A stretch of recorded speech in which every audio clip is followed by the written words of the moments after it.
Hello, my friend. Today I will tell you another long-forgotten legend. Close your eyes and let the magic transport you to Middle-earth. Our journey begins.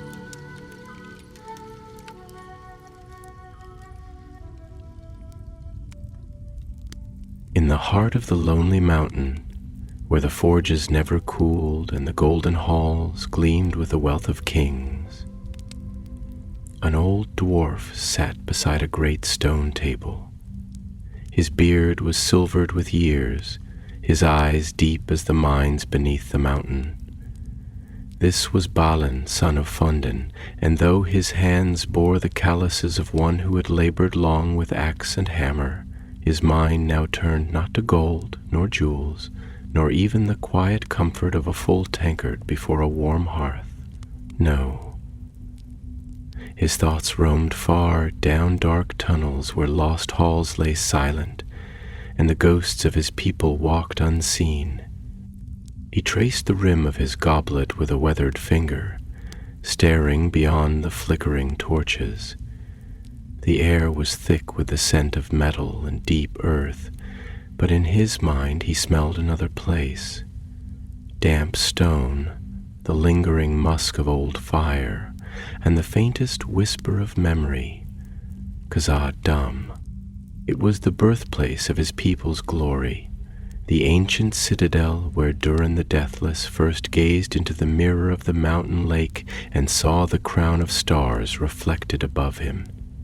It was the heart of the dwarves, vast beyond reckoning, halls upon halls stretching under the mountains like the ribs of a sleeping god. But Khazad-dûm was lost now, its name swallowed by another, blacker word. Moria. Moriar, a name spoken only in hushed tones, wrapped in fear. A tomb, a ruin, a place where shadows moved unseen and where great powers had been stirred from the depths.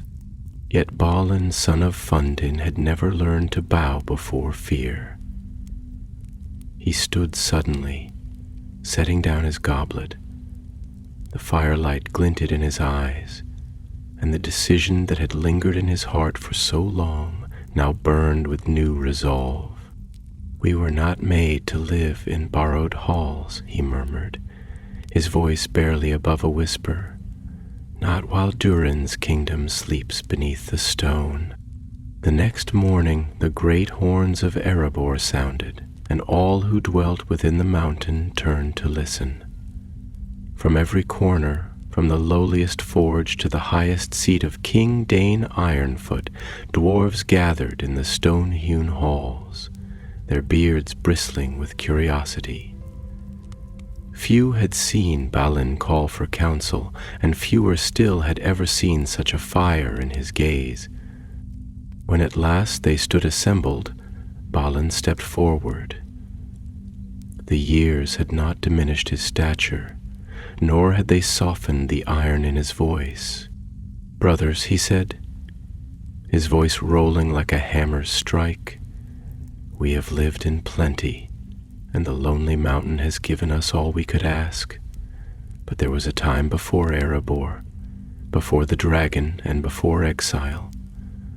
We were once greater, our halls deeper, our people mightier. And though we have gold, though we have gems, we have no true home, not while Moria is empty." A murmur spread through the crowd, some nodding, some shifting uncomfortably. Moria was a wound not yet healed. Balin continued, his hands clenched into fists. "I say it is time. Time to take back our kingdom, time to drive out whatever evil remains in the darkness. If the halls of our fathers lie in ruin, then let us rebuild them. Who will come with me?" For a moment, only silence answered him, but then a voice rang out deep and sure. "I will." It was Oin, his old companion, his friend through war and exile. He stepped forward, gripping his axe. If Moria can be ours once more, I will see it with my own eyes before my beard grows gray. Then came another voice, younger, but no less certain. And I, said Ori, the scribe and historian, though his hands bore more ink than scars. The tale of Durin's folk must not end in forgotten halls. I will write of this journey. More voices followed, growing in strength, 12 dwarves, then 24, then more still. A company was forming, not an army, but enough to plant a seed of hope in the darkness. King Dane Ironfoot watched from the high seat, his brow furrowed in thought. He was wise and battle-worn, and his heart knew caution, but he saw the fire in Balin's eyes, and he knew it would not be quenched. If you go, said Dane at last, know this, I will not forbid it, but Moria is not what it was. If you do not return, the mountain will mourn you, but it will not follow. Balin met his gaze. Then let them sing songs of us in stone. We go not as exiles, nor as wanderers, but as dwarves, reclaiming what is ours. And so it was that preparations began. Axes were honed, provisions gathered, maps unrolled and pored over. The air hummed with the sound of hammer and chisel as armor was mended and shields reforged. Even as the forges roared, the quiet undercurrent of worry wove itself through the company. They were strong, yes, and brave, but would that be enough against whatever still lurked in the deeps? The night before they left, Balin stood outside Erebor watching the stars wheel above. He was not alone. Ori sat nearby, scribbling in his ledger, while Oin rested his hands upon his belt, staring into the dark. You feel it too, don't you? Oin said at last, the weight of it. Balin nodded. Aye, but I have felt it for years, and I have waited long enough. Ori glanced up. The histories say the halls of Khazad-dûm were once filled with light, lanterns burning like stars upon the pillars. Do you think we will see them shine again? Balin looked westward, beyond the hills, beyond the mountains, beyond even what his eyes could see.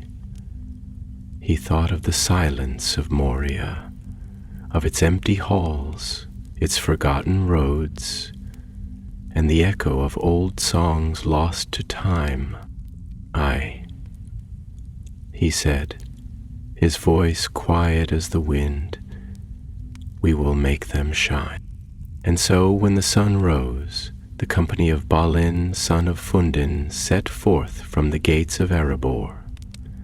They marched westward toward the misty mountains, toward the ruins of their fathers, toward the halls of Durin, toward Moria. The journey had begun.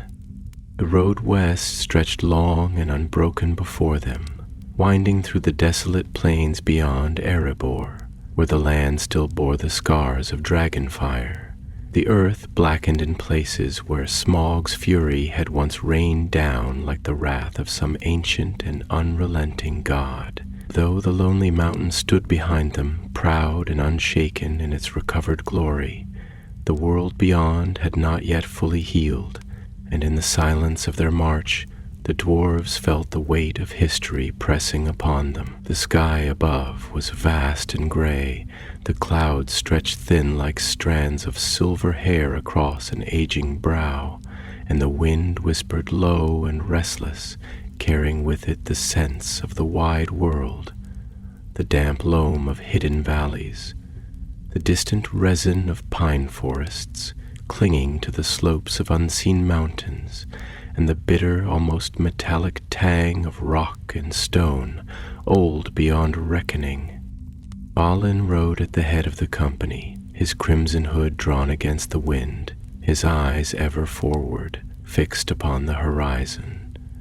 He had seen many roads in his long years, had walked paths both blessed and cursed, but never before had a road felt so much like the thread of fate itself, winding through time rather than earth, leading him not only to a destination, but to the ghosts of memory, to the unspoken dreams of his people. His heart was steady, though not light, and in the quiet moments, when the sun cast long shadows behind them, he felt the presence of the past pressing close. Durin's voice echoing in the stones, the footfalls of his ancestors treading the unseen paths beside him. The wind carried whispers, indistinct and half-formed, voices long gone speaking in the hush of rustling grass and the sigh of the trees. Oin rode beside him, his beard braided tight, his axe resting across his saddle, his eyes glinting beneath heavy brows. He was a dwarf of few words when the road was long, but even silence could not fully mask the depths of his thought. At last, after many miles had passed underfoot, he exhaled heavily and spoke, his voice thick with the weight of years and the tempered steel of experience. You look beyond the hills, Balin, as if trying to see what lies beyond sight, as if the mountains themselves might rise up and whisper their secrets to you. Tell me truly, do you see Moria in your mind, clear as it was in the old tales, or do you see only the shadow of what might be? Do you dream of halls reborn, or does the darkness trouble your heart? Balin was silent for a long while, his fingers tightening upon the reins, his thoughts churning like deep waters disturbed by an unseen current. At last he spoke, his voice low, almost reverent, as if the very words carried the power to shape the fate of their journey. I see both, Oin, he murmured, his breath slow and measured. I see the halls as they once were, vast and resplendent, the pillars rising like mighty trunks of ancient trees, their stonework carved with the wisdom of ages. I see the lanterns gleaming, their golden light reflecting off polished marble floors, the air alive with the ringing of hammers upon anvils, the laughter of our kin echoing through the corridors. I see the great bridge spanning the chasm of Khazad-dûm, where our fathers once walked with heads held high, their banners unfurled in the darkness, proud and unafraid. I see all of this as if it were yesterday, as if I had but to reach out my hand and touch the living stone of it. He paused, the wind pulling at his cloak, the sky above stretching endless and cold. His voice, when it came again, was softer, tinged with something heavier, something deeper.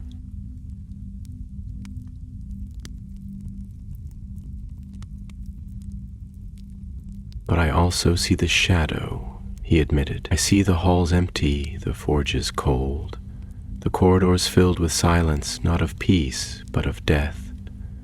I see the dust of ages settled upon broken stone, the bones of our kin lost and nameless, their tales untold. I see the dark places where no dwarf walks, where the echoes of our ancestors do not reach, where the blackness is alive, watching, waiting. And I wonder, Oin, I wonder if we are but dreamers chasing the ghosts of an age that cannot return, if we are but fleeting embers seeking to rekindle a flame long since turned to ash. Oin listened in silence, his gaze fixed upon the road ahead, his brow furrowed as though he weighed the very fate of their people upon his shoulders. At last he sighed, deep and weary, and shook his head. There is no shame in dreaming, Balin, he said. his voice slow, deliberate, like the shifting of stone upon stone in the deep places of the world. A people without dreams are a people already dead, and I would rather walk into shadow with hope in my heart than sit in comfort while my soul withers.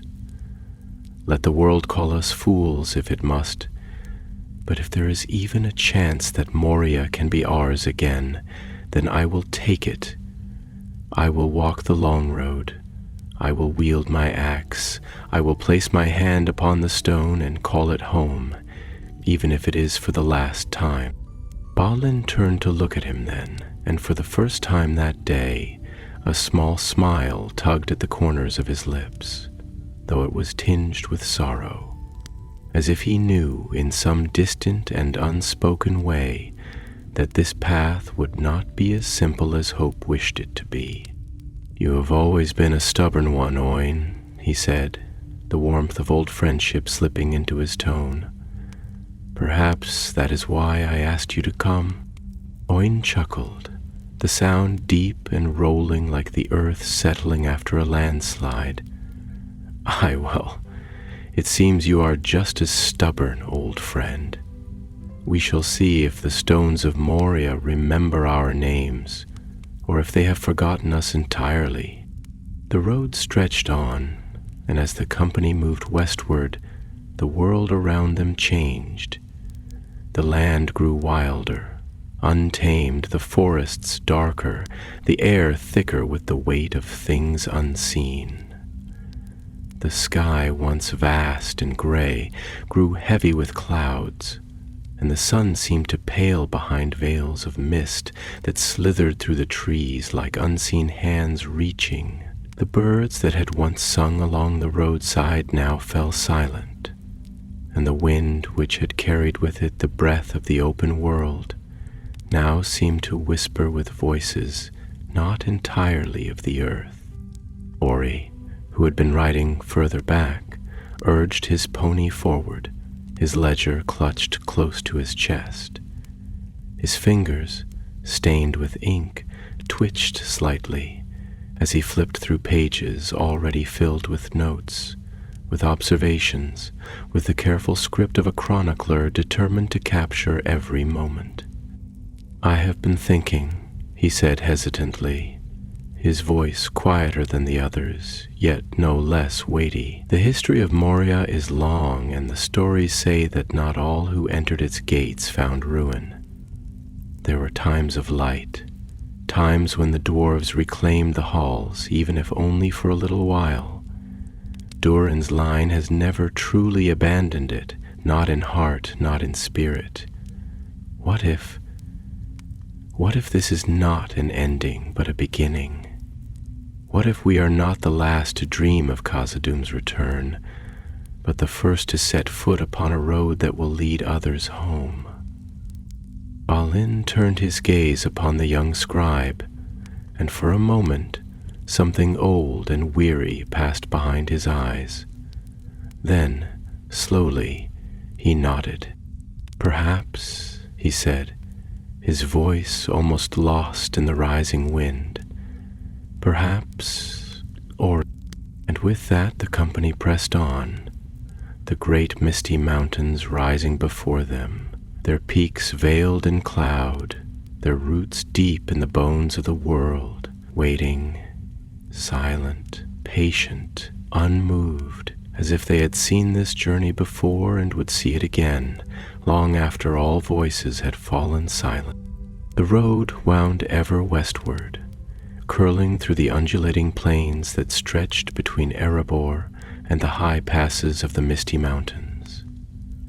At times the land seemed open and free, the golden grasslands rolling like the waves of a frozen sea beneath the wind, their crests shifting in a dance as old as time itself.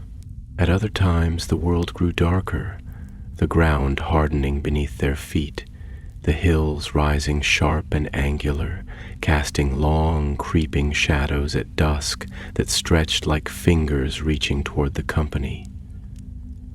The wind, which had once sung bright and clear, now carried a more somber note, and the further they went, the more it seemed to whisper things unheard, to weave through the rocks and the valleys like a spirit stirring in its sleep. For days they rode, and the mountains drew nearer, their jagged peaks emerging through the distant haze like the backs of slumbering giants, ancient and unmoving.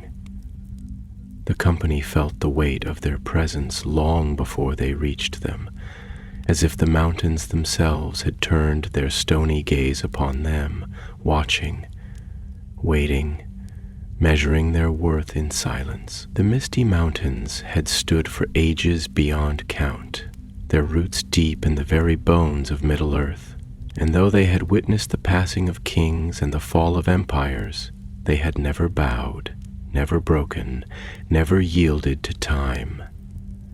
They were older than the kingdoms of men, older even than the stone halls of the dwarves, and to look upon them was to feel small, to feel the fleeting nature of one's own existence against the endless, immutable march of the earth itself. Balin rode at the front, his cloak drawn tight around him, his mind restless despite the steady rhythm of hoofbeats beneath him. He had known the road would be long, that the journey would weigh upon them, but there were moments, small, fleeting moments, when doubt pressed against his chest like an iron band. What if they were wrong? What if Moria was not a place waiting to be reclaimed, but a tomb, a grave sealed by time and shadow, a wound in the world that could never truly be healed? The dwarves were a people of stone, of fire, of endurance. But they were not immune to the slow decay of forgotten dreams. He had spent too many years watching his kin live in exile, seeing the embers of their spirit dim behind eyes that longed for something more. And yet, as the mountains loomed ever closer, a thought took root within him, something deeper than hope, something older than mere longing. This was not just about Moria. It was not about gold, nor about the empty halls of kings long dead. It was about what had been lost, about the soul of his people, about the thing that had been stripped away from them, not by war, nor by the fire of dragons, nor even by the darkness that had driven them from their homes, but by time itself. It was the slow forgetting, the way a song fades when no one remains to sing it. If they did not return, if they did not stand before the black pit and demand that their presence be known, then who would? Who would remember the halls of Khazad-dûm not as a ruin, not as a whisper, but as a place of light, of laughter, of life?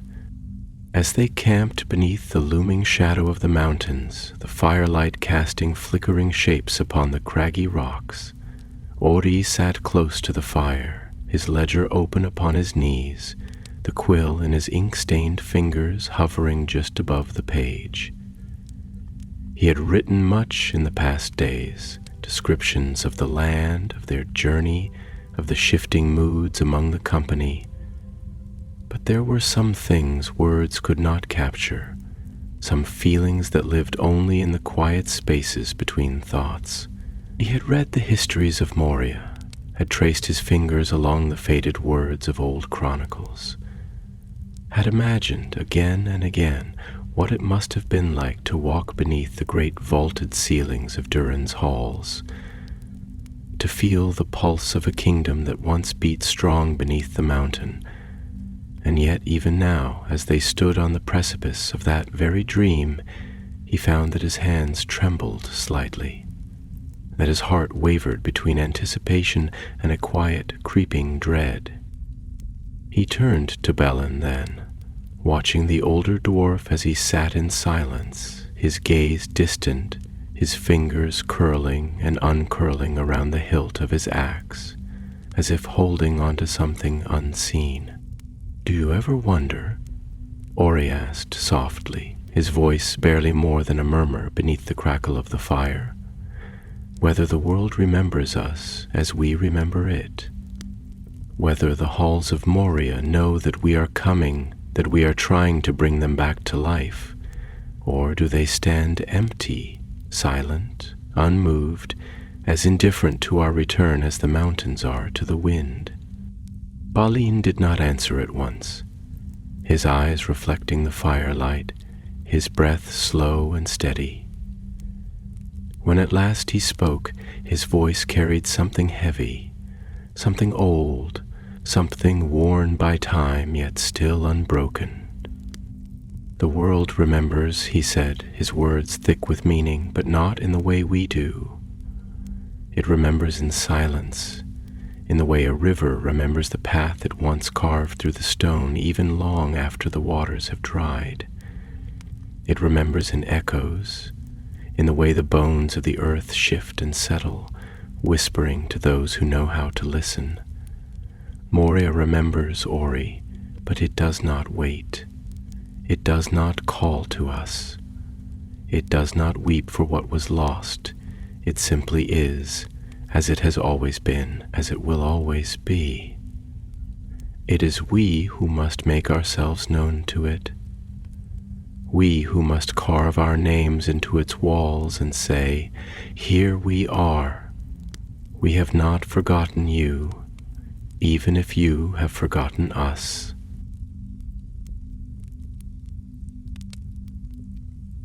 Ori swallowed, his fingers tightening around his quill. There was something comforting in Balin's words, though they carried no promises, no assurances. There was a kind of wisdom in it, the understanding that history was not a thing that simply welcomed those who sought it. It had to be claimed, shaped, reforged, as a sword is reforged in fire. Oin, who had been listening quietly from the edge of the fire, exhaled slowly and shook his head. "The way you speak of it," he said, his voice like deep iron. "One would think we are walking into something beyond stone, beyond halls, beyond mere earth and shadow. It is as if you believe we are speaking to something alive, something that can hear us, answer us, something with a will of its own." Balin looked at him then, his expression unreadable, his voice steady. "Perhaps we are," he said simply. "Perhaps we always have been." The wind howled low through the mountain passes, weaving through the rocks, curling around the fire like the fingers of an unseen hand.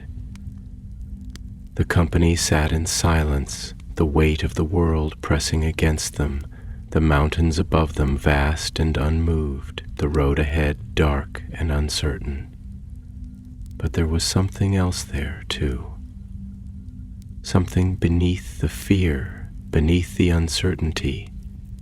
It was the quiet, unyielding thing that had carried their people through exile, through war, through ruin. It was resolve. And so, as the fire burned low and the stars wheeled overhead, Balin closed his eyes and listened to the wind, to the stone, to the deep, slow pulse of the world itself. Moria awaited them.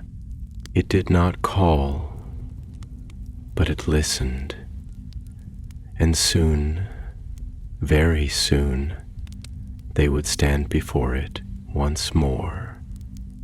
The morning broke slowly, sifting through the high peaks in thin ribbons of gold and silver, bathing the jagged stone in a cold light that did little to warm the bones of those who stood beneath it. The misty mountains loomed now not as distant ghosts upon the horizon, but as walls of towering, broken teeth, their roots lost in shadow, their summits wrapped in veils of mist that clung to their slopes like old spirits reluctant to fade. The wind had changed in the night, no longer a restless wanderer drifting through the open lands, but a presence that seemed to pull from the depths of the valleys, bringing with it a scent unlike the earth behind them. It was a scent of stone left undisturbed for ages, of deep and endless tunnels where air had lain still for too long, of forgotten things, sleeping things, things that did not stir under the sun's light, but had not truly died either. Balin stood at the edge of the camp, gazing toward the great mountain pass, his breath slow, steady, his thoughts layered like the ancient sediment of the stone beneath his feet. He had always known this road would lead them here, to this threshold where the sky itself seemed to bow before the weight of the world. He had dreamed of these mountains in the quiet hours of night, their halls filling his thoughts with the whisper of lost voices, the murmur of forges long since gone cold, the steady rhythm of hammers that once sang the songs of Durin's folk. And yet, standing here now, with the cold air pressing against his skin, he felt something deeper stirring beneath his ribs, a feeling both old and new, as if time itself were folding inward, pressing past and present together in one heavy breath. Oin joined him, his hood drawn up against the chill, his fingers tracing the haft of his axe as though he could read the weight of the coming days within its worn handle. He had spoken little that morning, but Balin had known him long enough to understand the silence.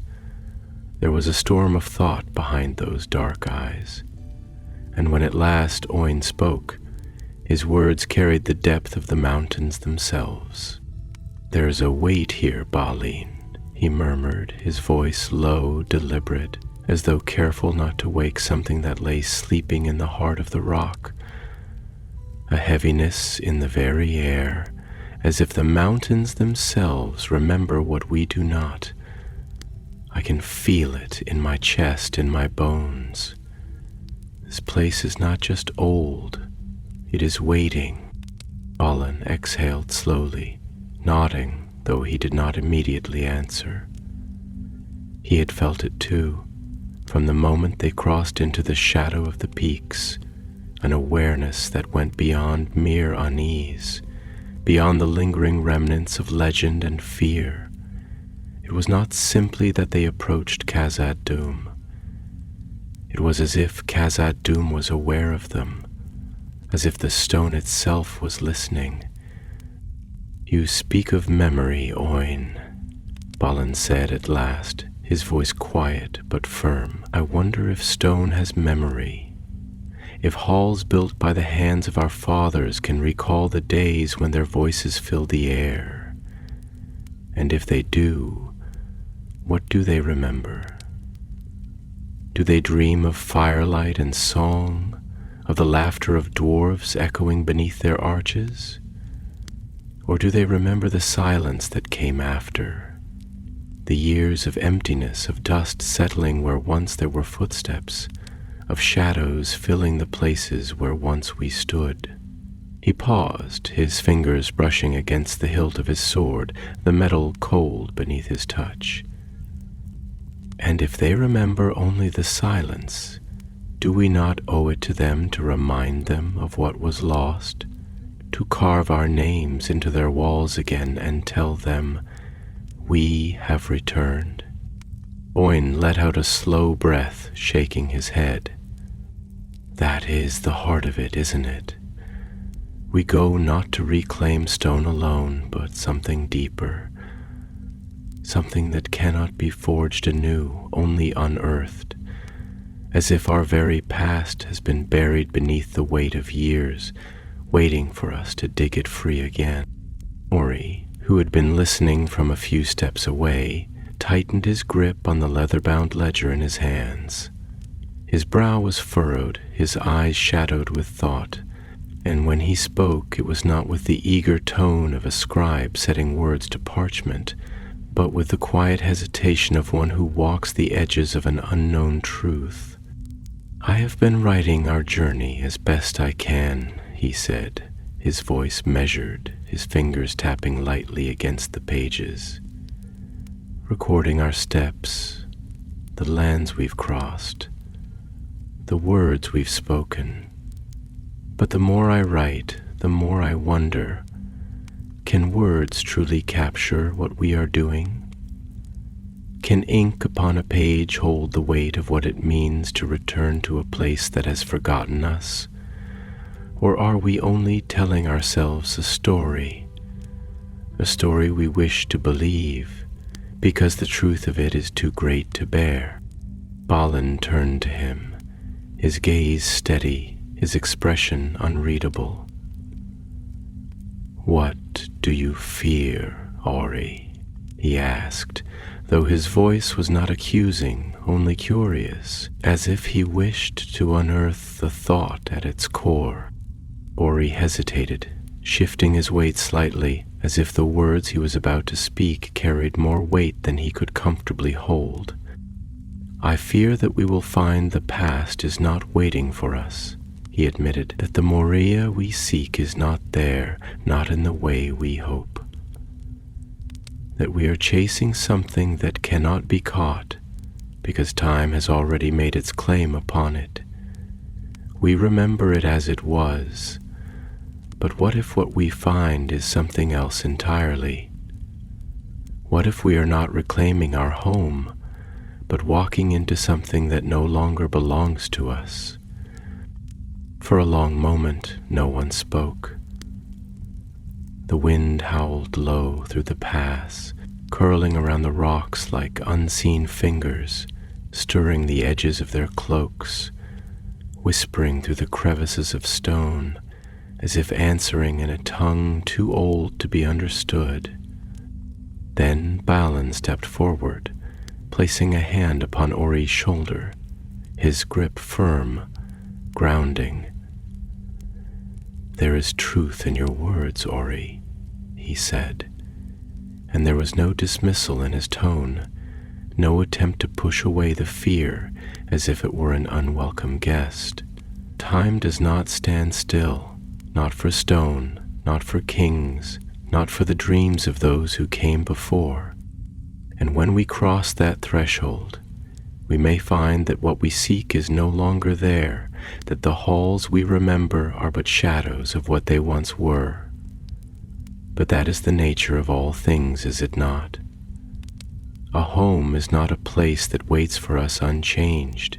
It is a thing we must shape, must build, must bring to life with our own hands." He turned then, his gaze sweeping across the assembled company, his voice rising slightly, carrying with it the quiet certainty of a leader who did not seek to erase doubt, but to walk alongside it. "If Moria is empty, then we will fill it with our voices. If the stones have forgotten our names, then we will carve them anew. If the darkness has made its home there, then we will drive it out with light, with fire, with the strength of our people. We are not seeking the past, we are walking toward the future. And that, my friends, is something that has not yet been written." A hush fell over them then, not the silence of fear nor of hesitation, but something deeper, something steadier. The weight of what lay ahead had not lessened, nor had the uncertainties that lingered at the edges of thought, but they had been given form, given words, and that alone was enough. The misty mountains loomed above, their peaks shrouded in cloud, their valleys dark with the promise of the unknown. And yet, as the company stood at their feet, preparing to cross into their depths, they did not turn back.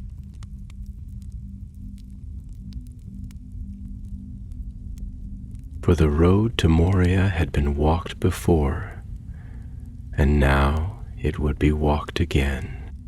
The sky hung low and heavy, its gray belly stretched taut over the shoulders of the mountains, a veil of pale mist draped across the jagged peaks like the last breath of some slumbering titan.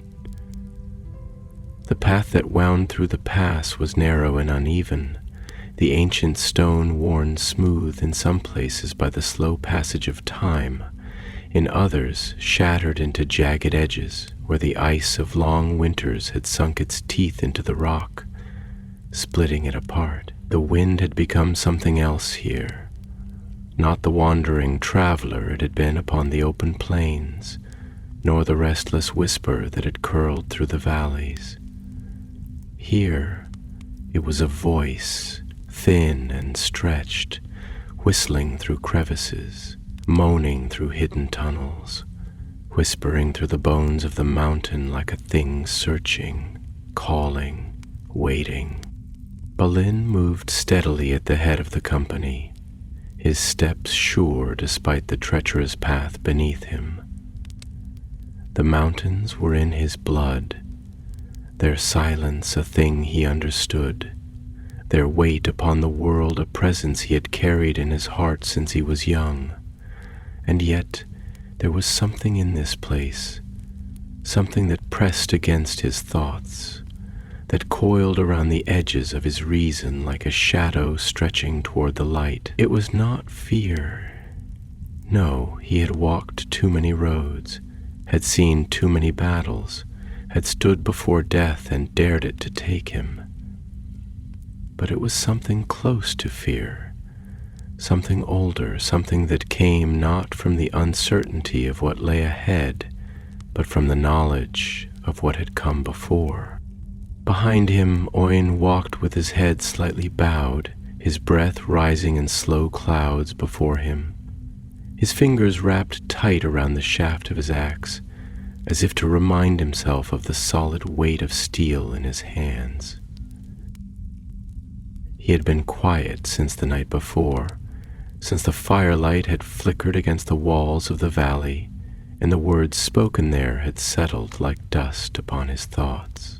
He had always been a practical dwarf, one who trusted in what he could touch, what he could shape, what he could strike with his hammer and know that it was real.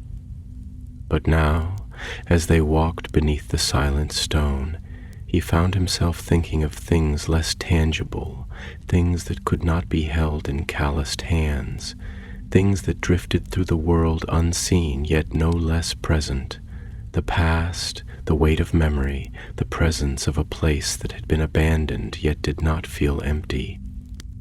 "You feel it too, don't you?" he said at last. His voice barely more than a murmur, but in the hush of the mountain pass, it carried like the crack of a hammer upon an anvil. Balin did not turn to him, but he did not need to. "Aye," he answered after a long pause, his voice low and steady, as if each word were shaped with care, as if speaking them too quickly might give shape to something best left unspoken. "It is in the stone, in the air, in the very breath of this place. Moria is ahead of us, but it is not waiting in silence. It is watching, it is listening, and I wonder, Oin, if stone does remember as we spoke of before, what does this stone remember most? The footsteps of our fathers? Or the silence that came after?" Oin exhaled slowly, the weight of Balin's words settling deep into his chest. "You speak as though it is alive," he said, shaking his head, though his grip upon his axe did not loosen. "As though the very halls of Durin have their own will, their own memory, their own thoughts."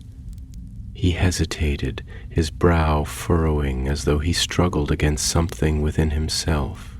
"And yet, I cannot shake the feeling that there is truth in what you say. The mountains do not forget, Balin. They have seen too much, borne too much, held too much within them to be empty. When the elves left their forests, the trees did not cease to grow, but they changed. They became different, wilder, tangled with time, shaped by loss, and so too, I think, must it be with stone. When our people left Moria, it did not simply remain as it was, it became something else."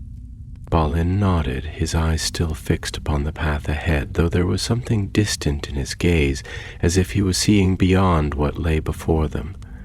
"You are right, old friend. The halls we return to will not be the halls our fathers walked. They have known the dark too long, and darkness leaves its mark, even upon stone. It seeps into the cracks, it lingers in the air, it takes root in places where the light no longer touches.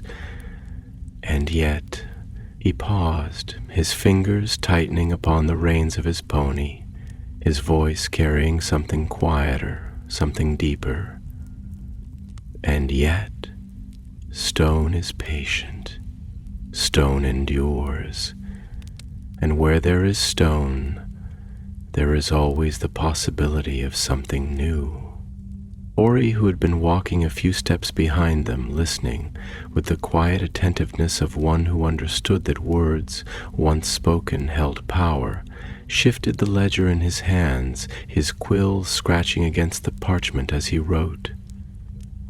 He had been recording their journey, each step taken, each word spoken, not simply as a chronicle of events, but as something more, a testament, a memory being shaped even as they walked it. And yet, for all the ink he had spilled upon the pages, there were things he could not yet capture.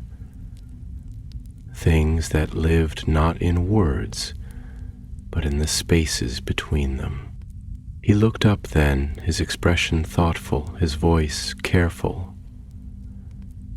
"Do you think," he asked slowly, "that when we enter Moria, we will find more than stone? That what lingers there is not simply emptiness, nor shadow, but something else, something that has taken root in the absence of our people? If halls do not wait in silence, then what fills the void they left behind?" A hush fell then, not of discomfort nor of fear, but of something else, something deeper, something older. The company did not answer at once, for there were no easy answers, no simple truths to cling to in a place where truth had been buried beneath the weight of centuries. The mountains loomed above them, unmoving, their silence thick as the stone that shaped them, and yet in that silence there was something else, something just beneath the surface, like the distant echo of a voice not yet heard, like the whisper of something stirring in the depths of the world. At last Balin spoke, his voice quiet but certain.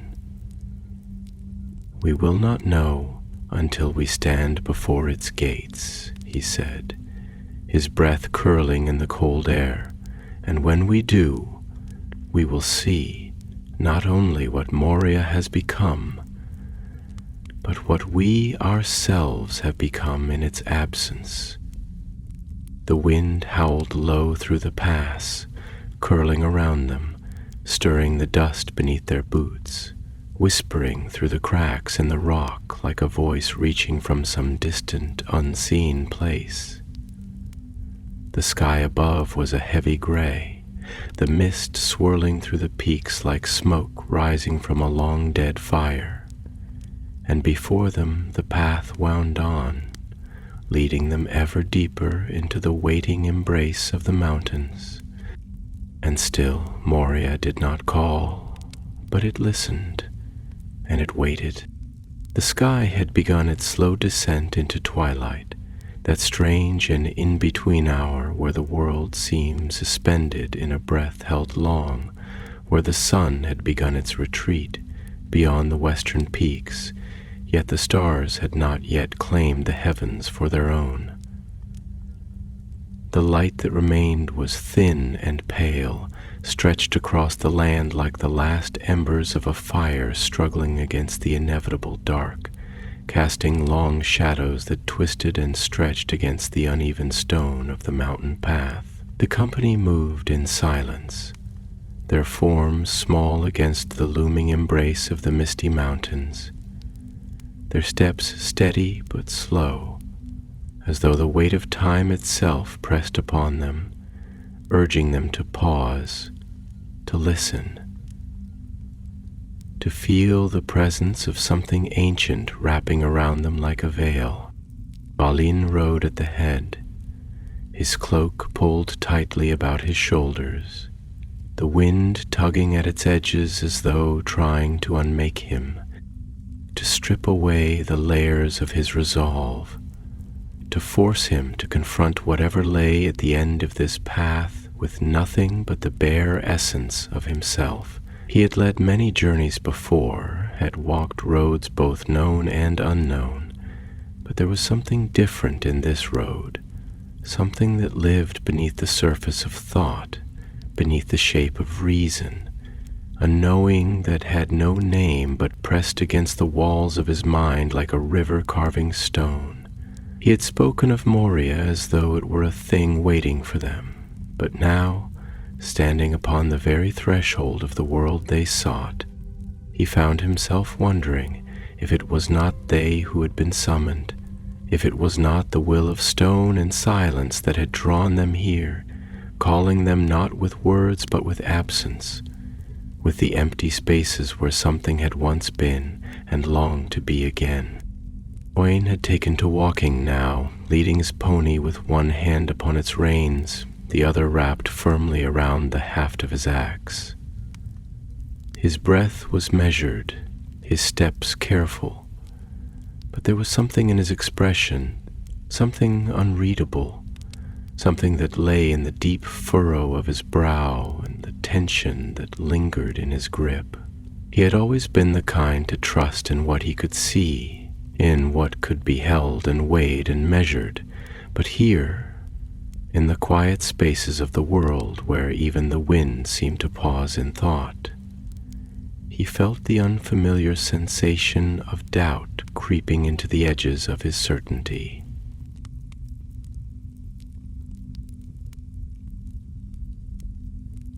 At last he exhaled slowly and spoke, his voice a low murmur against the hush of the mountains. There are places in this world where the past does not simply fade, where it does not surrender itself to time as a river surrenders to the sea.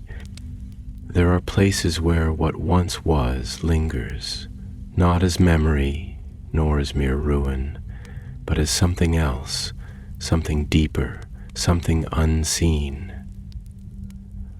I do not know if Moria is one of those places, but I cannot shake the feeling that we walk towards something that is not waiting for us, but watching, something that remembers not only our people, but the silence that came after.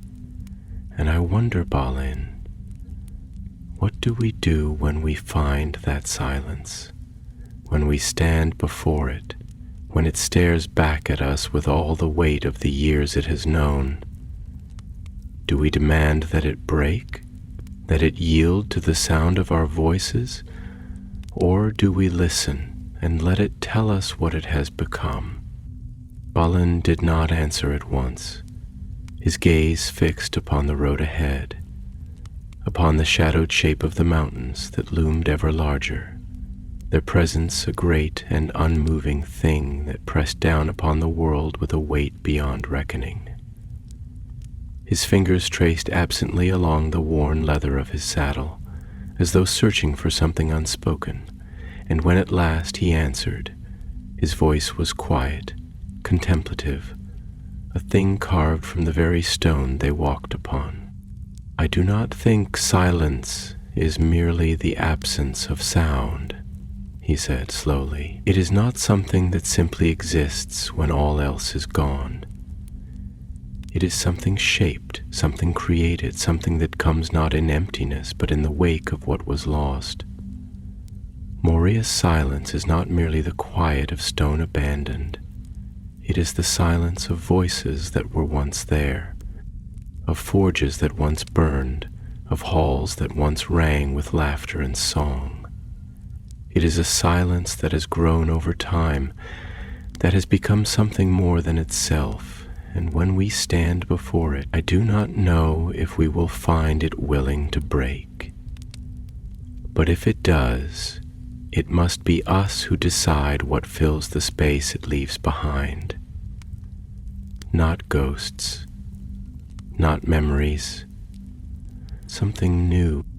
Rory had been listening from the back of the company, his hands curled around the edges of his ledger, his ink-stained fingers pressing into the parchment as though he could etch their journey into the pages not with mere words, but with something more, something of himself, of the weight of the moment, of the knowledge that these thoughts, these doubts, these hopes were as much a part of what they carried as their axes in their armor. He had been writing their tale as best he could, shaping it with careful strokes of ink, but he had begun to wonder if it could truly be captured, if the enormity of what they sought could ever be contained within the fragile boundaries of a book.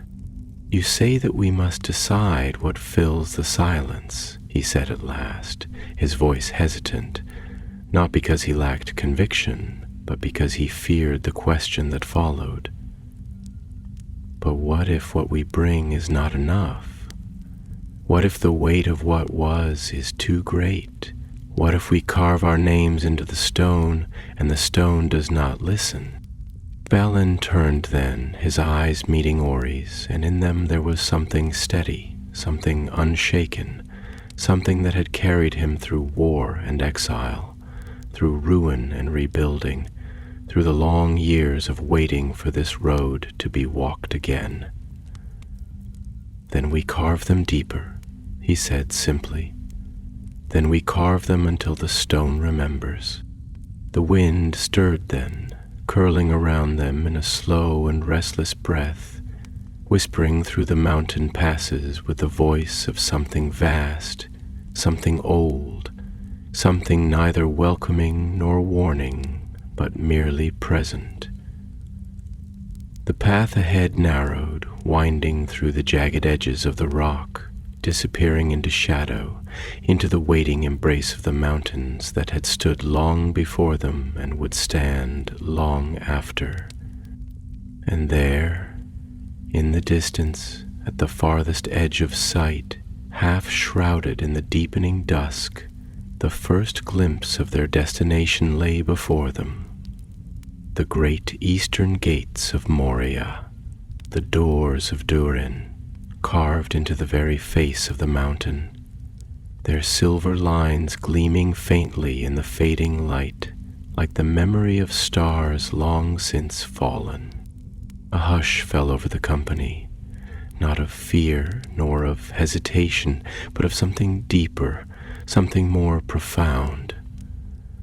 The road had been long, the weight of its purpose heavy upon their shoulders, and yet, now that they stood upon the threshold of their dream, there was no triumphant cry, no hurried step forward, only silence, and in that silence the stone listened.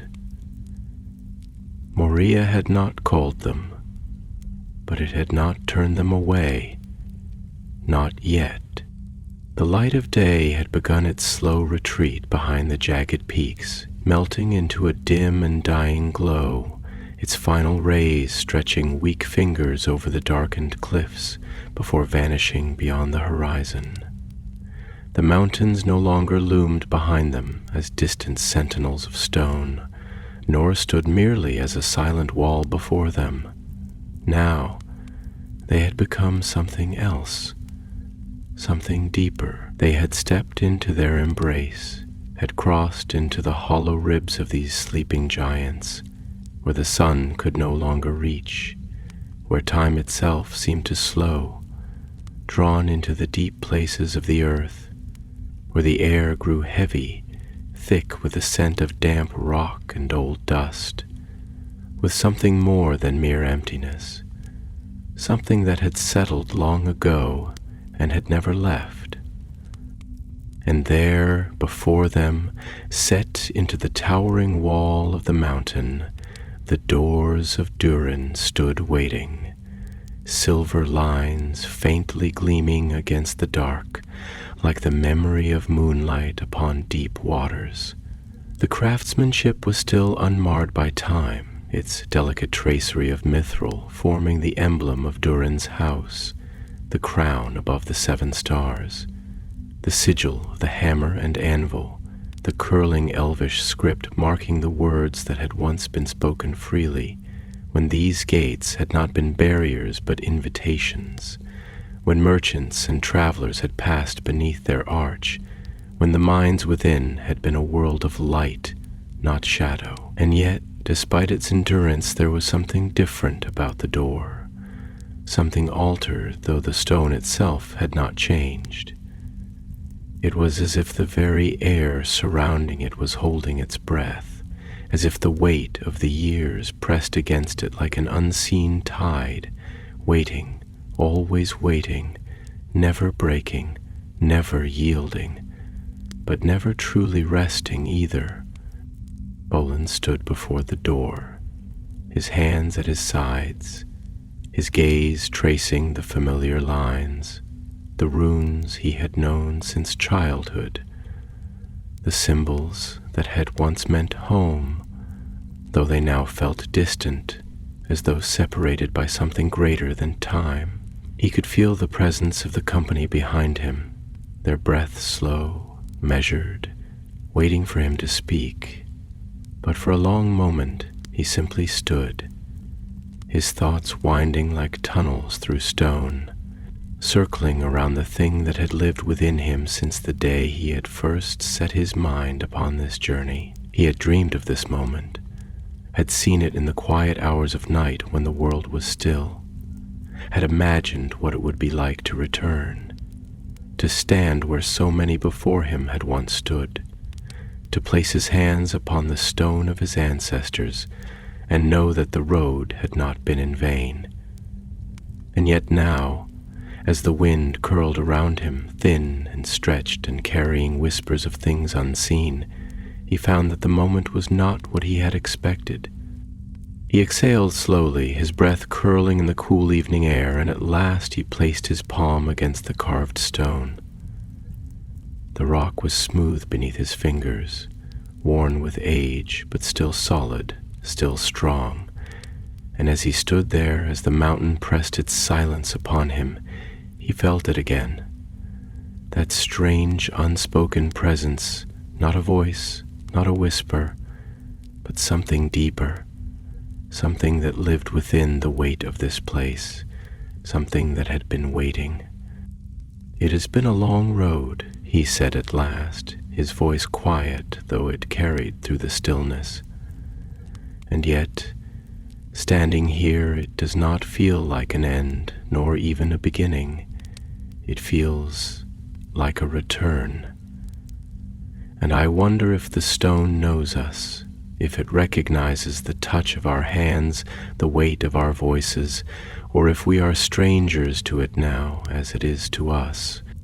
Owen stepped forward then, his expression shadowed beneath the dim light, his fingers curling against the handle of his axe, though not in readiness for battle, but as if seeking some familiar weight, something tangible, something real. He looked upon the door for a long time before speaking, and when he did, his voice was slower, more measured, as though he too was feeling the thing that pressed upon them, the thing that had no shape but could still be sensed, something that hung between them and the stone, between memory and what lay beyond. "I have always believed that places remember," he said, his eyes narrowing slightly as he traced the runes with his gaze, "that halls hold echoes of the voices that once filled them, that stone retains the warmth of those who shaped it, that even in the long absence of those who built them, they do not forget. But Moria is different. It has not been merely left behind. It has been claimed by something else, something that has made its home in the space we abandoned. I do not know if it is darkness that lingers beyond these doors, or if it is only silence. But whatever it is, it has been here long enough that we are the intruders now.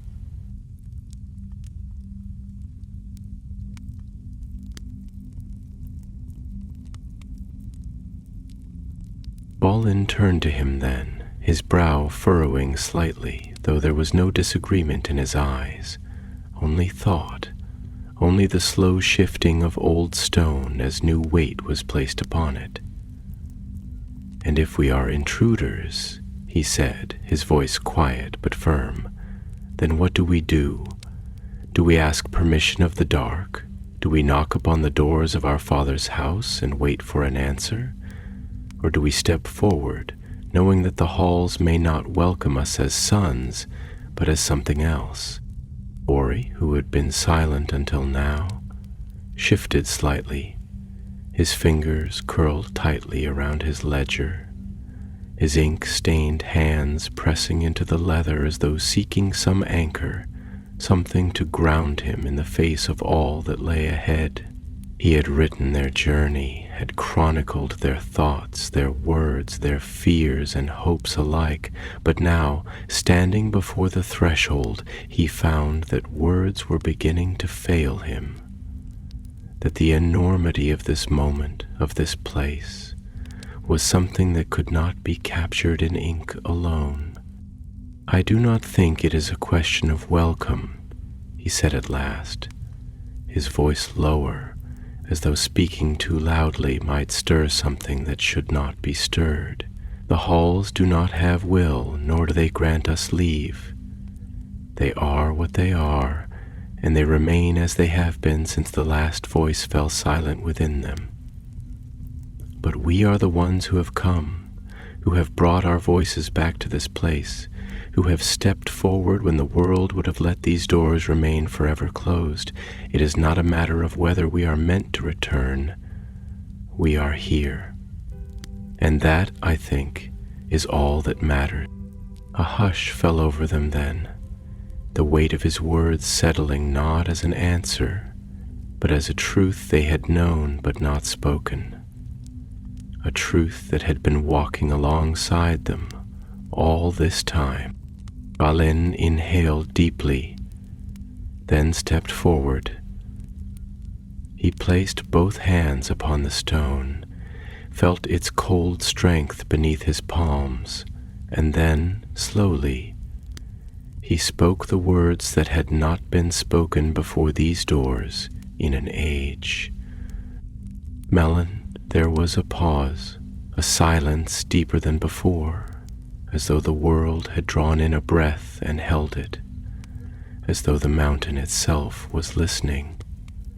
Then, with a sound like the shifting of deep earth, like the exhale of something vast and unseen, the silver lines of the door flared to life, gleaming like starlight trapped within stone, tracing the runes, the sigils, the name of Durin's house. A deep rumble shuddered through the rock, the weight of long years groaning against itself. And slowly, so slowly, the doors began to open.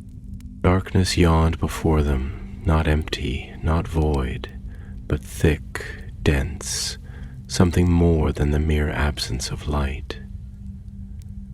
The air that poured from within was old, untouched, carrying the scent of deep stone, of something vast, of something waiting.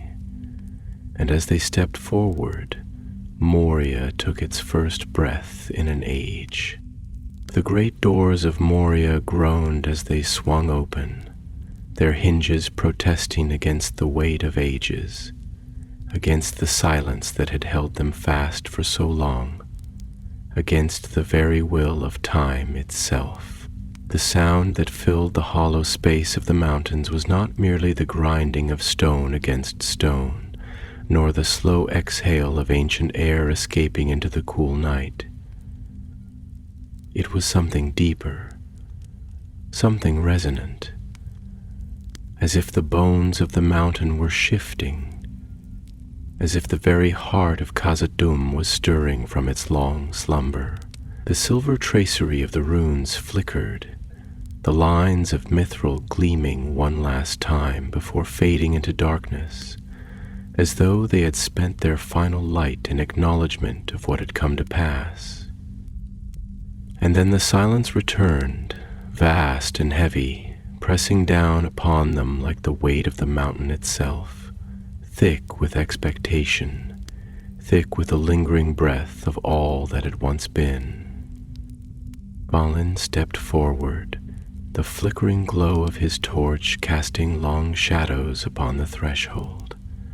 The first breath of the deep places washed over him, cool and damp, thick with the scent of rock and dust, of iron and forgotten air, of the old and the undisturbed.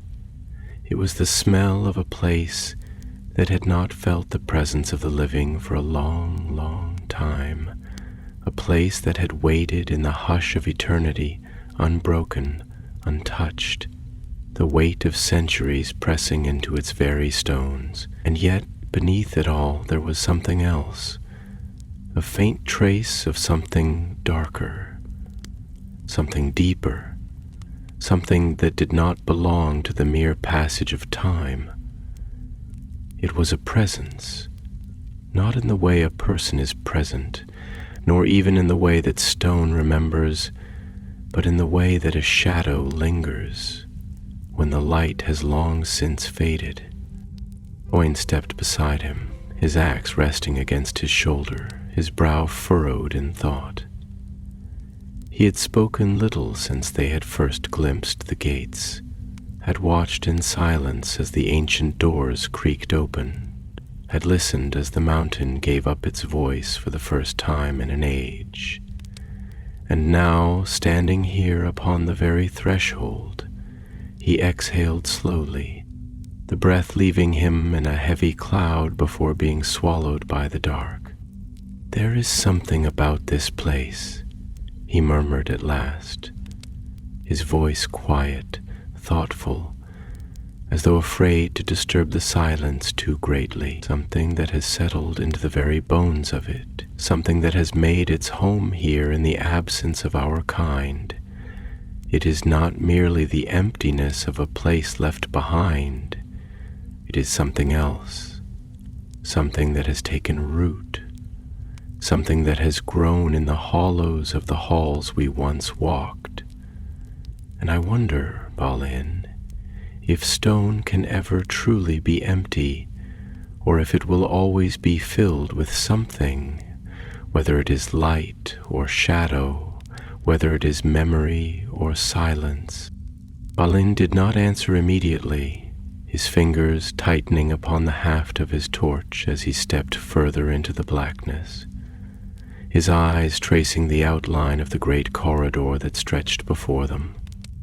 The walls, though still smooth, were lined with dust, thick with the passage of time, with the slow gathering of years in which no hand had swept them clean, no footstep had disturbed them. The carvings, once sharp and proud, were softened with the weight of ages, their lines still visible but worn by the long breath of neglect, their stories still there but quieter, like echoes barely heard in the distance.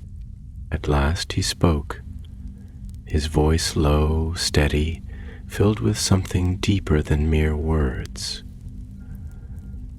"A place is never truly empty," he said, his breath curling in the cool air, "not while it still stands, not while its stone still holds the shape of what once was. Moria has forgotten the warmth of our forges, the sound of our hammers, the echo of our songs.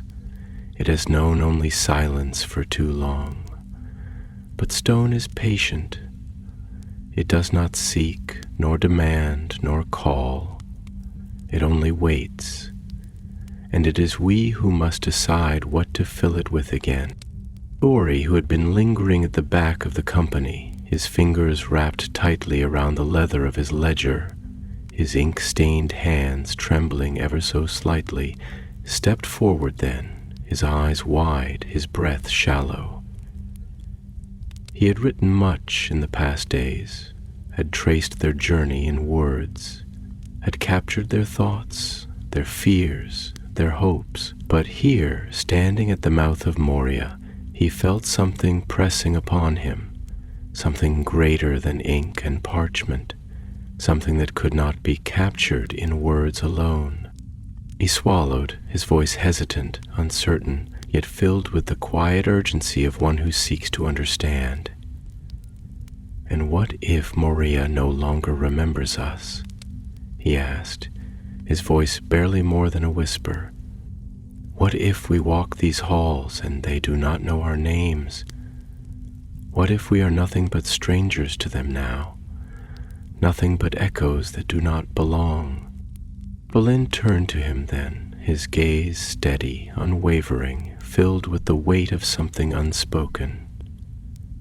"Then we remind it," he said, his voice firmer now, his grip tightening upon his torch. "Then we carve our names into its walls again, as our fathers once did. Then we let the stone know that we have returned, not as ghosts, not as memories, but as the living. We do not ask permission to reclaim what was lost, we simply do." The hush that followed was not of fear, nor of hesitation, but of something deeper, of understanding, of resolve, of the quiet moment before the first step is taken, before the first breath is drawn, before the silence is broken. And then Balin stepped forward, crossing the threshold, his torch casting its flickering glow upon the ancient stone. The company followed, their footsteps slow, deliberate, their eyes adjusting to the deepening blackness, to the vast and empty halls that lay before them. The air was thick here, thick with dust, thick with memory, thick with the quiet breath of a place that had forgotten the warmth of the living.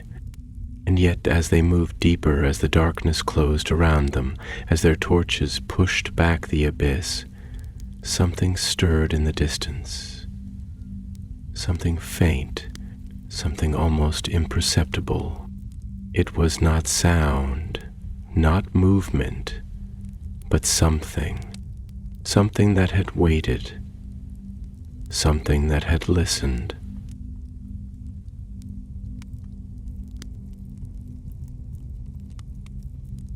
And now, as the first voices in an age rose once more within the halls of Moria, it was listening still.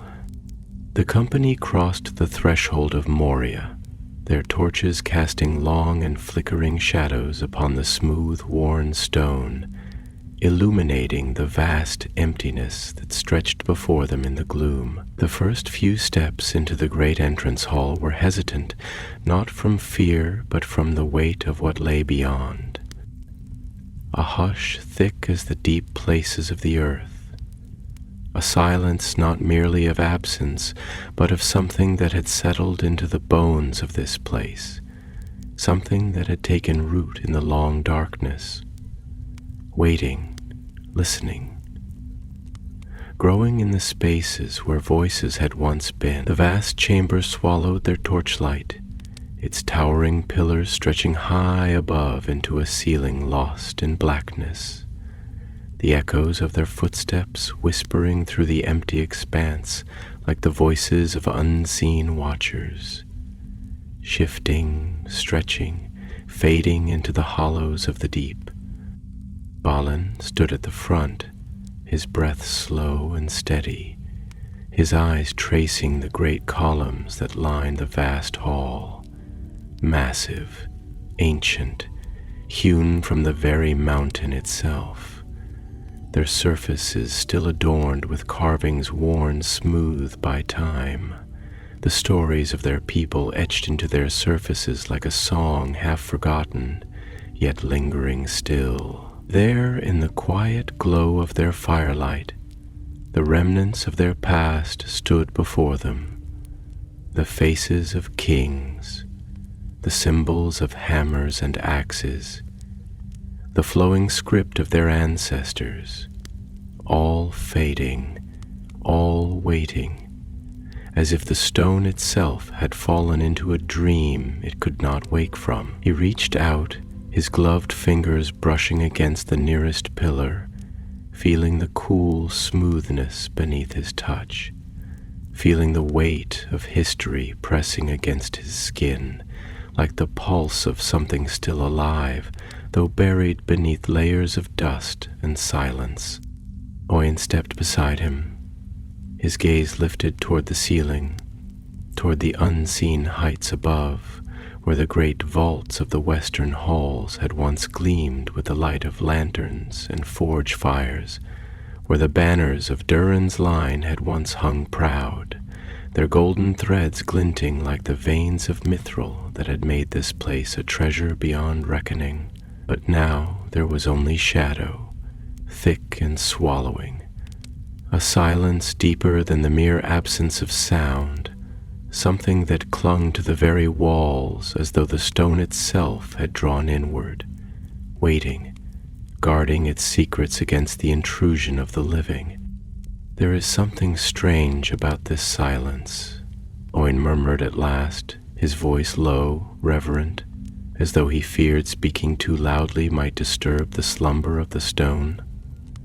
"It is not the quiet of a place left empty, nor the stillness of something forgotten. It is deeper than that, heavier. It is as if the very mountain is listening to us, watching us, waiting to see if we are ghosts walking in the footsteps of our fathers, or something else entirely." Balin nodded slowly, his fingers still tracing the carved runes upon the stone, feeling the indentations beneath his fingertips as though they were whispers from another time, voices that had once been strong, now barely more than a breath in the dark. "Aye," he said at last, his voice quiet but steady. "It is as if the halls themselves are weighing our presence, as if they are measuring the weight of our return, deciding if we belong here or if we are simply echoes of something lost." He turned then, his gaze sweeping across the company, the flickering torchlight catching the gleam of their armor, the hard lines of their faces, the quiet determination in their eyes. "But we do not come as phantoms, nor as wanderers lost in the ruins of our own past. We come as dwarves, as sons of Durin, as those who remember, those who will not let this place fall into nothingness." Ori, who had been moving carefully behind them, his fingers clutching the edges of his ledger as though trying to anchor himself in the reality of ink and parchment, stopped just beside the great entranceway and looked out into the vastness ahead. His breath was shallow, his thoughts caught between the weight of the moment and the uncertainty that gnawed at the edges of his mind, the questions that had been rising within him since they had first set their eyes upon the doors of Durin. "But what if it is not the halls that have forgotten us?" he asked softly, his voice barely more than a murmur, though in the silence it carried like a whisper in a great cavern. "What if it is we who have forgotten them? What if what we seek is not here, not because it was taken, but because it has changed, because it has become something else in our absence, something that no longer belongs to us?" Balin turned to him then, his eyes dark beneath the glow of the torches, filled not with doubt nor with fear, but with something else, something quieter, something deeper, something that had carried him through exile and war, through the long years of waiting for this road to open before them.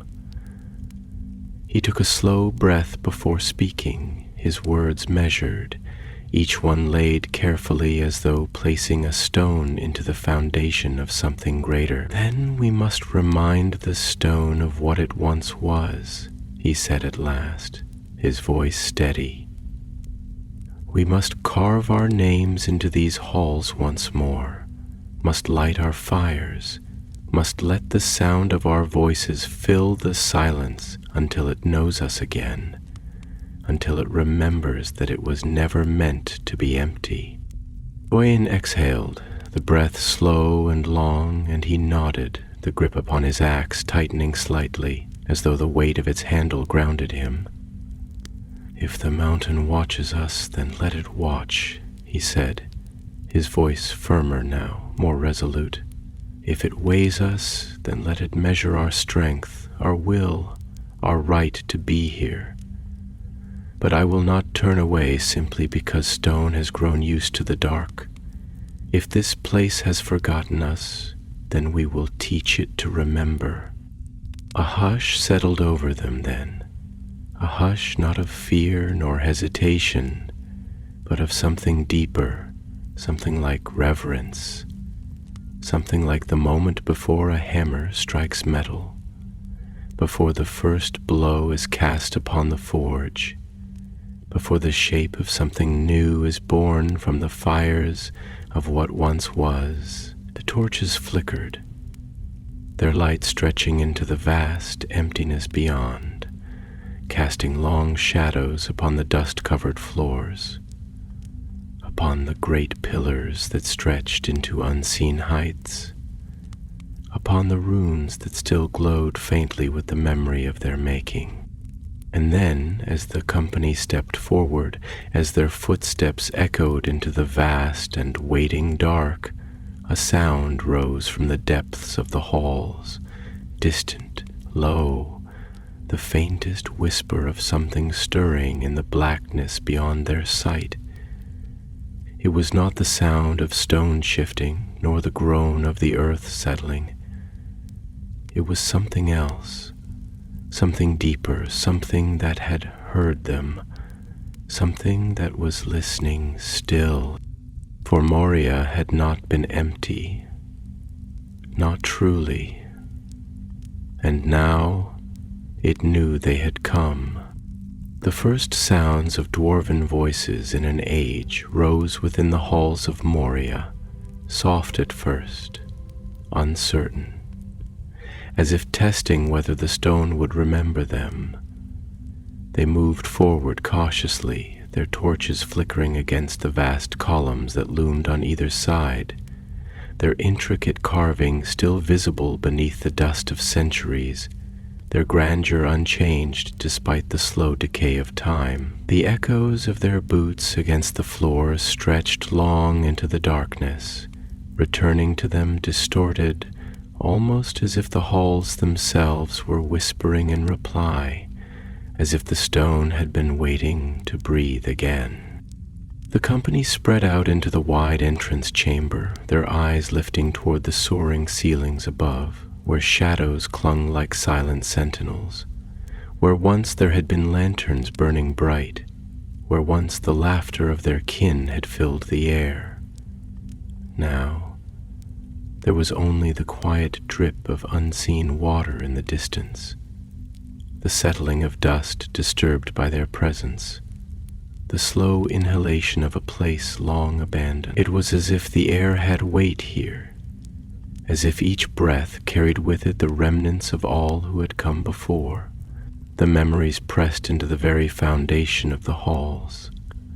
The scent of deep stone filled their lungs, cold, damp, laced with the lingering scent of something metallic, something old, something neither entirely lifeless nor fully awake.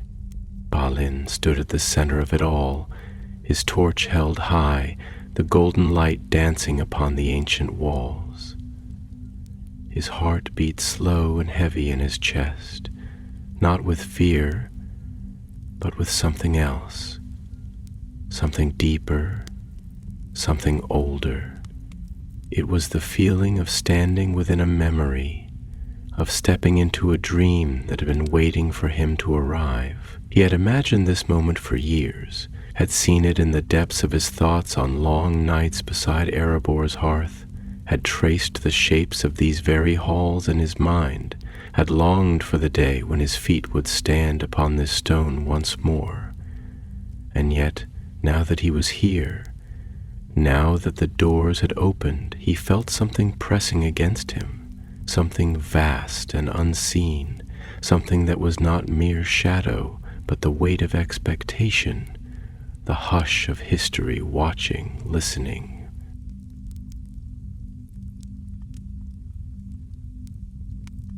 Oin came to stand beside him, his axe resting upon his shoulder, his sharp eyes scanning the vastness ahead.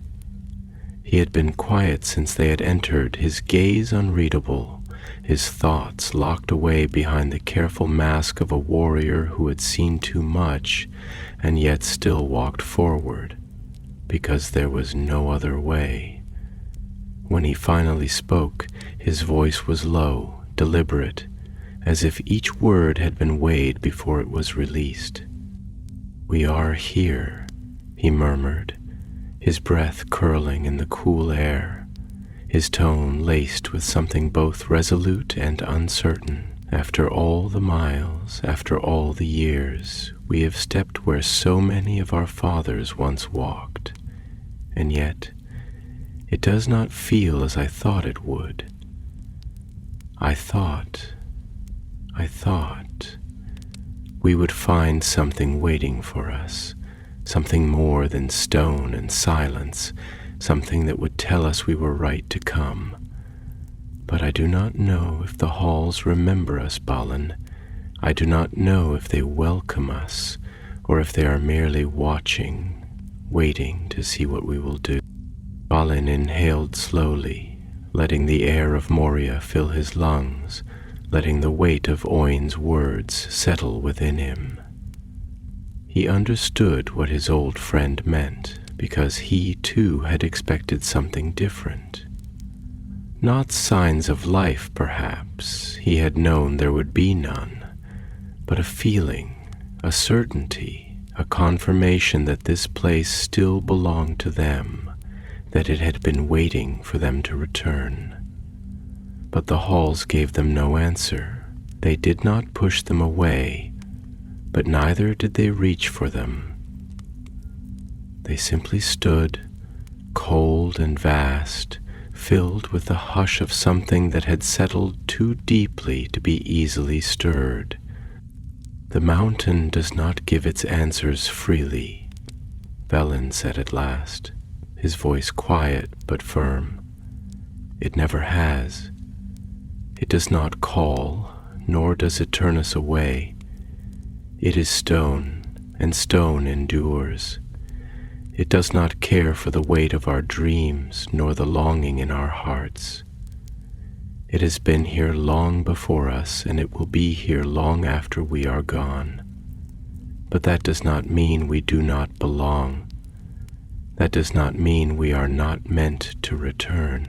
He turned to Oin then, his eyes steady, his torchlight flickering against the carved reliefs of kings long past.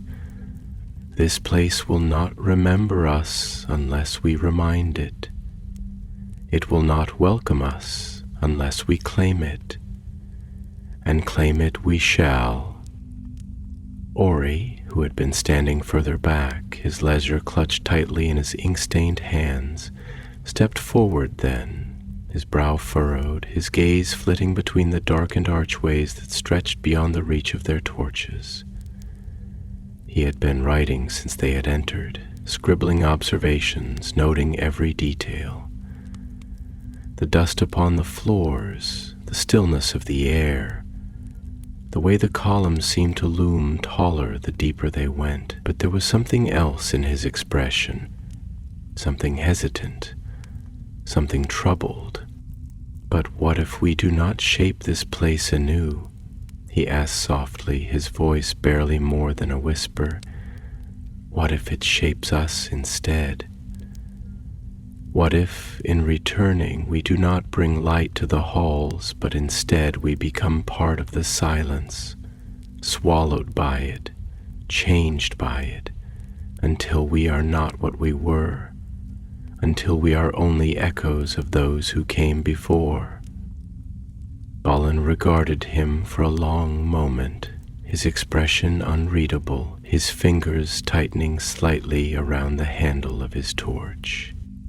The question was not foolish.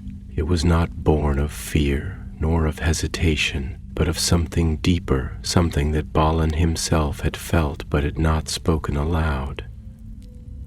The idea that in stepping into the past, one might become lost within it, that in reclaiming something forgotten, one might become a part of the forgetting.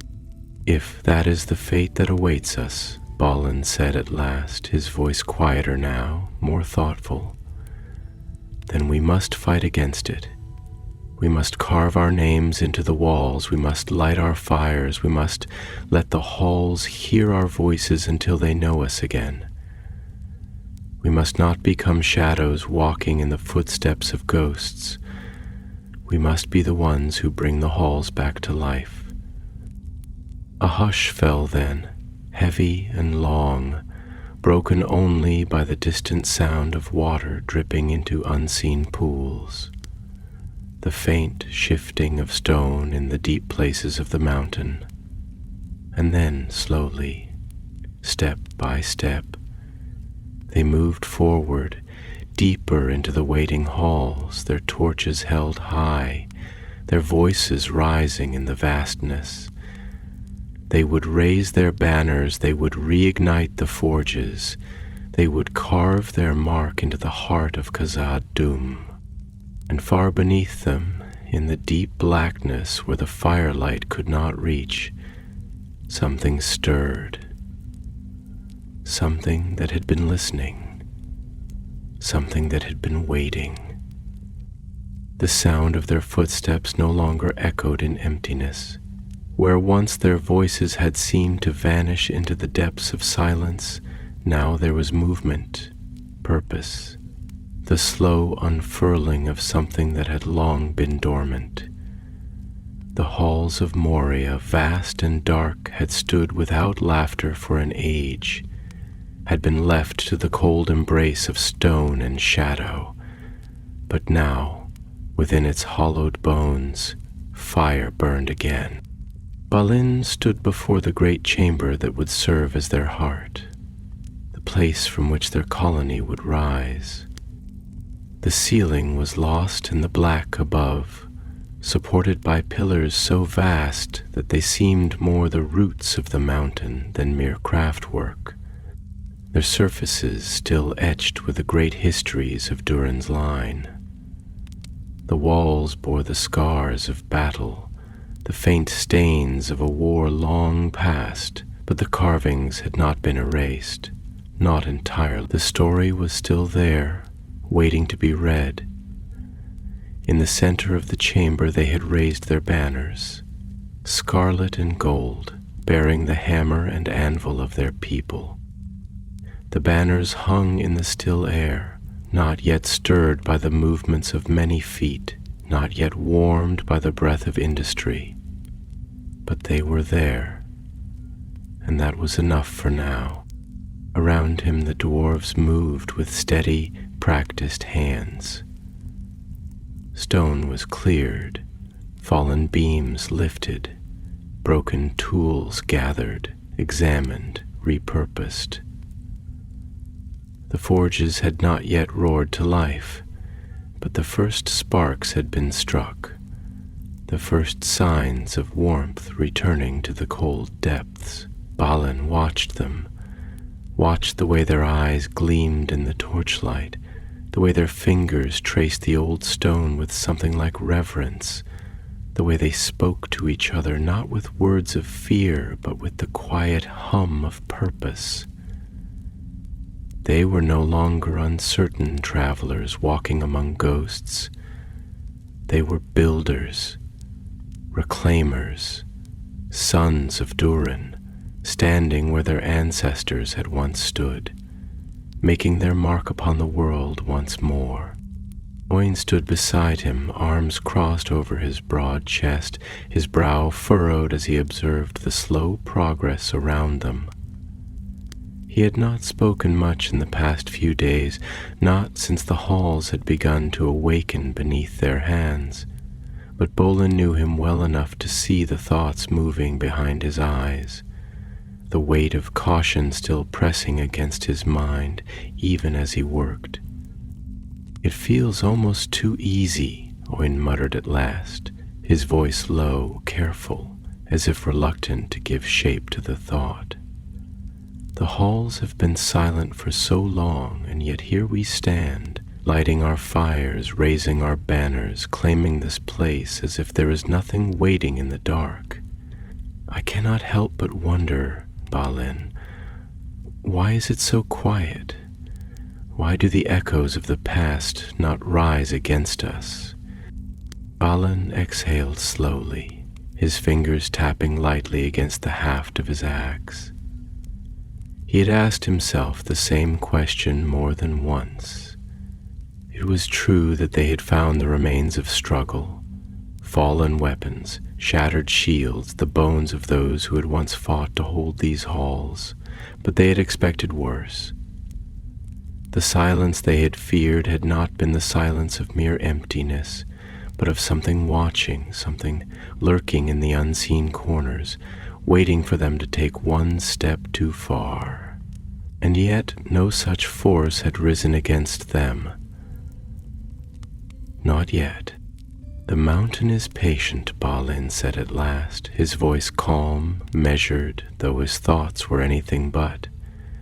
"It does not rush to reveal its secrets, nor does it act without cause. We walk within its heart, Owen, and the heart of a mountain beats slow. Perhaps the halls are waiting to see what we will make of them.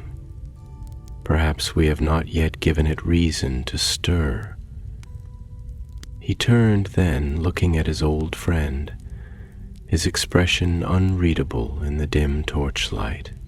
"Or perhaps the darkness beneath is waiting for us to believe we are safe before it reminds us that we are not." Owen said nothing for a long moment, only nodding slightly, his lips pressed into a thin line. Then, at last, he sighed, rolling his shoulders as though shaking off the weight of the conversation. "Well," he muttered, "let it wait then. We have work to do."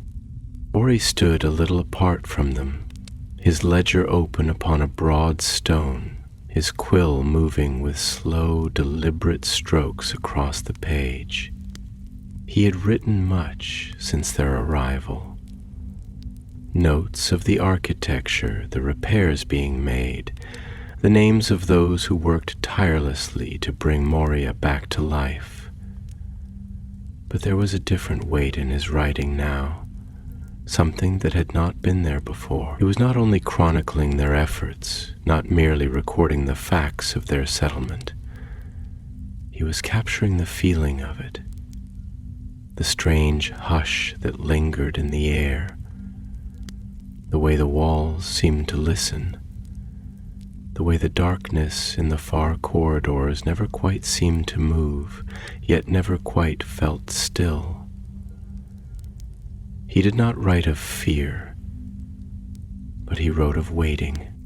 He glanced up when he noticed Balin watching him, his fingers tightening slightly around the edges of the ledger. "I have been thinking," Ori said carefully, his voice quiet, hesitant, as if he was still unsure whether to speak his thoughts aloud. "We have been here long enough now to begin rebuilding, long enough to light our torches, to raise our voices in song. And yet, Moria still feels unsettled, as if the stone is listening but not yet answering, as if it does not know whether we are meant to stay.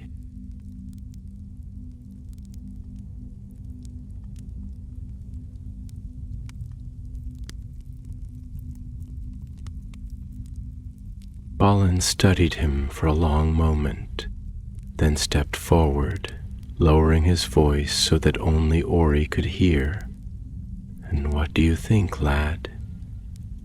Do you think the halls will ever accept us as they once did our fathers? Or do you think we are merely visitors in a place that will never be home again? Or he hesitated, then looked away, his fingers brushing absently against the parchment of his book, his ink-stained hands smudging the edges of the words he had written. I do not know, he admitted, his voice barely above a whisper. But I fear that we are not alone here, not truly.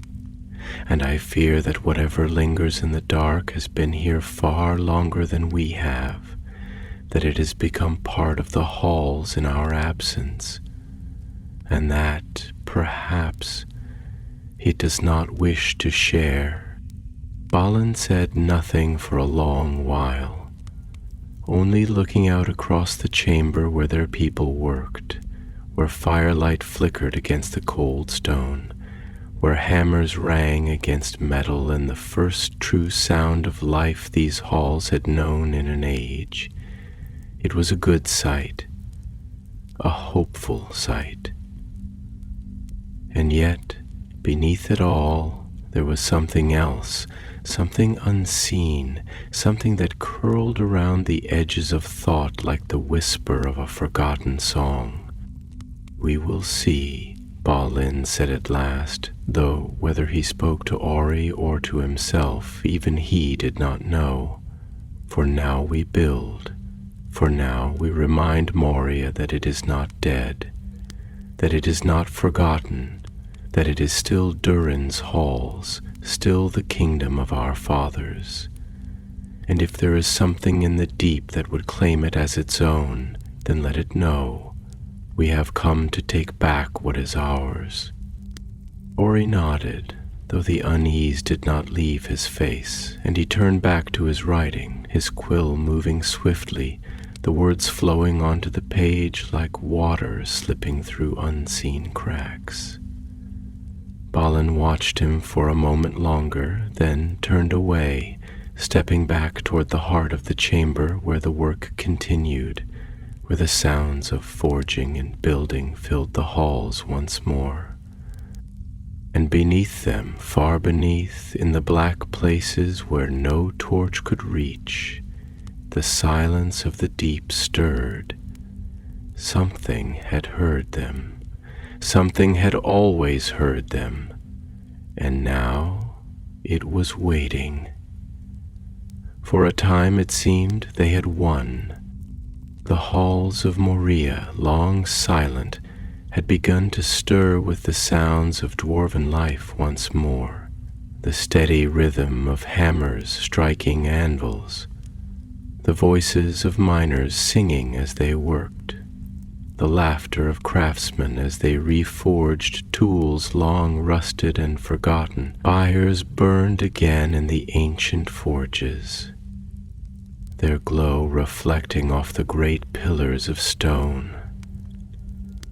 And in the deep chambers where darkness had reigned unchallenged for centuries, golden lanterns flickered like stars, rekindled in a forgotten sky. Balin had taken his seat as Lord of Moria, and for a time he believed. He believed that stone had memory, that the halls could be made to remember them, that the silence could be driven back by the voices of his people. He stood in Durin's great halls, beneath ceilings so high that his torchlight could not touch them, and he felt the weight of history pressing down upon him. He ran his hands across the carved faces of kings, reading the old inscriptions, feeling the rough grooves where time had begun to wear away the words but not erase them. He stood upon Durin's bridge, staring down into the endless abyss where no light had ever shone, and he wondered if the depths had a limit, or if they stretched forever into some nameless void, untouched even by the memory of the Eldar. And yet, though the halls had been lit, though the songs of dwarves rang once more in the corridors, there was something beneath it all, something waiting, something that did not yet move, but had begun to listen. Then came the first signs. A miner disappeared. He had been working in one of the lower levels, chipping at a seam of iron, and when his companions turned to speak to him, he was simply gone. His tools lying upon the ground, his lantern still burning, his breath still lingering in the cold air where he had stood. They searched for hours, calling his name, their torches throwing shifting shadows along the cavern walls. But there was no trace of him. Then more vanished. A pair of watchmen who had been guarding the stairwells leading to the lower halls. Their axes lay where they had fallen, but there was no blood, no sign of struggle. It was as if the mountain itself had swallowed them whole. The whispers began then, spoken in hushed voices over evening meals, murmured between smiths in the forge halls, muttered in the tunnels where shadows seemed to stretch a little too long. The younger dwarves, those who had not yet felt the weight of true fear, dismissed it as the tricks of a place long abandoned. But the older ones, the ones who had seen the ruins of dwarven strongholds before, who had fought in the wars of old, knew better. And so the fear grew. Ori wrote of it in his ledger, his entries changing in tone, shifting from wonder to unease, from unease to dread. The halls feel heavier now, though I cannot say why. The forges burn bright, and yet the darkness beyond them seems deeper, thicker, like a thing with presence, with shape. Some of the men refuse to walk alone now, even in the upper halls. The torches do not last as long as they should, and at night we hear things, low, distant, deep, like the sound of stone shifting, like breath moving through unseen tunnels. Then came the first attack. It was swift, silent. The watchmen stationed near the old water cisterns never raised an alarm. They were found in the morning, throats torn, weapons still in their hands, but there had been no sound of battle, no echo of struggle. The darkness had come and gone, swift as shadow, leaving only emptiness in its wake. The voices of the dwarves grew quieter after that. The forge songs ceased. Even the sound of their hammers seemed subdued, as if they feared making too much noise, as if they did not wish to draw attention. The fires burned low, and still the halls waited. Balin stood in Durin's chamber, staring down at the great stone table where maps had been laid out, where plans had been made for expansion, for further excavation, for growth. His fingers drummed against the surface, slow, measured, his thoughts moving like the slow shifting of mountains beneath the earth. He knew now what had always been there, hidden beneath the surface of his dreams. He had known it the moment he had set foot inside these halls, the moment he had spoken of carving their names into the stone. The mountain had listened, and now it had answered. Yet Balin was not afraid. He had lived too long, seen too many battles, stood before too many enemies to fear the dark. And so, When he heard that there was movement near the Mirrormere, the sacred lake outside the east gates, he did not hesitate. He took his guard, clad in silver, and they marched into the light. The air was still as they stepped from the halls, out beneath the wide gray sky, where the reflection of the mountains lay unbroken upon the lake's surface. The Mirrormere was still, as it always had been, untouched by wind or time, reflecting the sky with unnatural clarity. Balin stepped toward its edge, his boots crunching against the frost-rimmed stones. He knelt as Durin had before him, staring down into its depths, into the place where the past and the future touched. And then the arrow struck. A sharp pain tore through his chest, an impact that sent him reeling back, his breath stolen from his lungs, the sky above him spinning as he fell. He hit the ground, cold seeping into his body, his fingers twitching against the stone. Around him, his guards shouted, drawing their axes, forming a wall around him, but the shadows at the edge of the water had already begun to move. Orcs, hundreds of them, pouring from the broken tunnels beneath the mountains, their black shapes flickering against the pale light of day, their weapons gleaming with the dull sheen of rust and blood. Balin gasped, his vision blurring, his fingers reaching for the wound at his chest, feeling the warmth of his own blood spilling between his fingers. He looked once more into the Mirrormere. His reflection wavered, the surface rippling as though the mountain itself was weeping. And then the darkness took him. The last days the dwarves fought. They barricaded themselves in the chamber of Mazarbul, their axes red with the blood of their enemies, their banners torn but still held aloft. The drums had begun to beat. Doom, doom. The halls trembled with the sound of marching feet. Ori sat against the stone, his hands shaking, his ledger open upon his lap. His ink-stained fingers smeared the final words as he wrote, "They have taken the bridge in the second hall. We cannot get out. They are coming." The quill fell from his fingers. The doors splintered. The last screams of Durin's folk echoed into the deep, and then only silence remained.